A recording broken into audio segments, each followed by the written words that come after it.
அறத்துப்பால் என்னும் பிரிவில் கடவுள் வாழ்த்து என்னும் தலைப்பின் கீழ் 10 குறளை பார்ப்போம். அகர முதல எழுத்தெல்லாம் ஆதிபகவன் முதற்றே உலகு. எழுத்துகளெல்லாம் அ என்னும் எழுத்தை தமக்கு முதலெழுத்தாக கொண்டுள்ளன. அதுபோல உலகத்து உயிர்கள் கடவுளை தமக்கு முதலாக கொண்டுள்ளன. 2.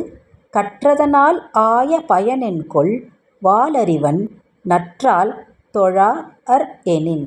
தன்னைவிட அறிவில் மூத்த பெருந்தகையாளரின் முன்னே வணங்கி நிற்கும் பண்பு இல்லாவிடில் என்னதான் ஒருவர் கற்றிருந்தாலும் பலனொன்றுமில்லை. 3.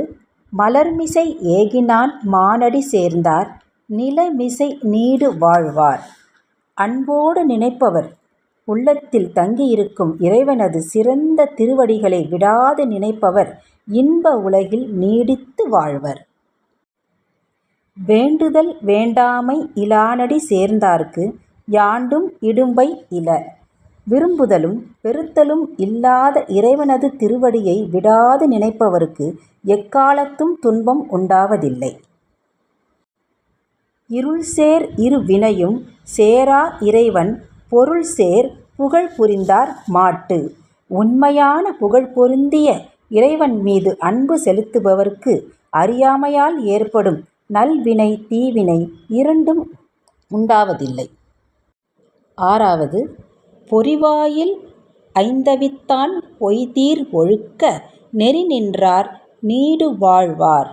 ஐம்பொறி வழியாக உண்டாகும் 5 ஆசைகளை ஒழித்த இறைவனது மெய்யான நெறியில் நிற்பவர் உலகில் நிலைத்து வாழ்வர். தனக்குவமை இல்லாதான் தாள் சேர்ந்தார் கல்லால் மனக்கவலை மாற்றல் அரிது.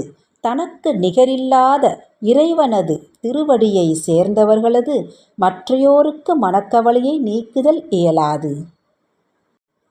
அறவாழி அந்தணன் தாள் சேர்ந்தார் கல்லால் பிறவாழி நீத்தல் அரிது.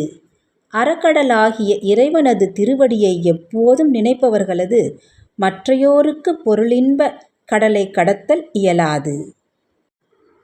கோலில் பொறியின் குணமிலவே என் குணத்தான் தாளை வணங்காத் தலை. எண்ணப்படும் குணங்களெல்லாம் உடைய இறைவனது திருவடிகளை வணங்காத தலைகள் பார்க்க முடியாத கண்ணும் கேட்க முடியாத செவியும் போல பயனற்றவையாகும். பிறவி பெருங்கடல் நீந்துவார் நீந்தார் இறைவன் அடி சேராதார். இறைவனுடைய திருவடிகளை எப்போதும் நினைப்பவர் பிறவியாகிய பெருங்கடலை கடந்து கரை சேர்வர். மற்றையோர் பிறந்தும் இறந்தும் துன்புறுவர். இனிய குழந்தைகளே, கடவுள் வாழ்த்தில் 10 குறள் பார்த்தோம். இனி அடுத்து வரும் தலைப்பை பார்ப்போம். நன்றி, வணக்கம்.